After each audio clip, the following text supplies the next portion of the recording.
இருளில் மூழ்கிய உலகம், நம்பிக்கையை தேடிய மனிதகம். அந்த நேரத்தில் ஒரு ஒளி உதித்தது. அந்த ஒளியின் கதை 4 மனிதர்களின் எழுத்தில் உலகம் முழுவதும் ஒலித்தது. மத்தேயு ஒரு வரி வசூலிப்பவர், சமூகத்தில் புறக்கணிக்கப்பட்டவர். ஆனால் இயேசு அவரை அழைத்தபோது அவர் வாழ்க்கை மாற்றப்பட்டது.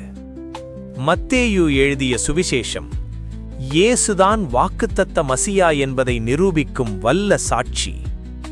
தாவீதின் வம்சம், ஆபிரகாமின் சந்ததி, தீர்க்க தரிசனங்கள் நிறைவேறியதை அவர் தைரியமாக அறிவித்தார். அவர் சொல்லும் இயேசு ஒரு ராஜா. மார்க்கு வேகமான நடை, அதிரடியான நிகழ்வுகள். மார்க்கு சுவிசேஷம் செயலில் காணப்படும் இயேசுவை காட்டுகிறது. அற்புதங்கள், பிசாசுகளை விரட்டுதல், அதிகாரமுள்ள வார்த்தைகள். அவர் சொல்லும் இயேசு ஒரு வல்லமையுள்ள சேவகர். லூக்கா ஒரு மருத்துவர், விவரங்களுக்கு முக்கியத்துவம் கொடுக்கும் எழுத்தாளர். லூக்கா சுவிசேஷம் கருணை நிறைந்த இரட்சகரை வெளிப்படுத்துகிறது. மெய்ப்பர்களின் கதை, நல்ல சமாரியன் உவமை, தவறி வந்த மகன் திரும்புதல். அவர் சொல்லும் இயேசு அனைவருக்கும் இரட்சகர்.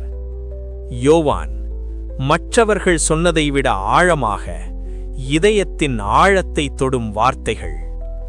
ஆரம்பத்தில் வாக்கு இருந்தது. யோவான் இயேசுவை மனிதராக மட்டுமல்ல, தேவராக வெளிப்படுத்துகிறார். அன்பு, ஒளி, உயிர். அவர் சொல்லும் இயேசு தேவகுமாரன். 4 எழுத்தாளர்கள், 4 பார்வைகள், ஆனால் ஒரே சத்தியம், ஒரே பெயர், உலகத்தை மாற்றிய பெயர், இயேசு கிறிஸ்து. மேலும் இதுபோன்ற விஷயங்களை காண நம் சேனலை சப்ஸ்கிரைப் செய்து கொள்ளுங்கள்.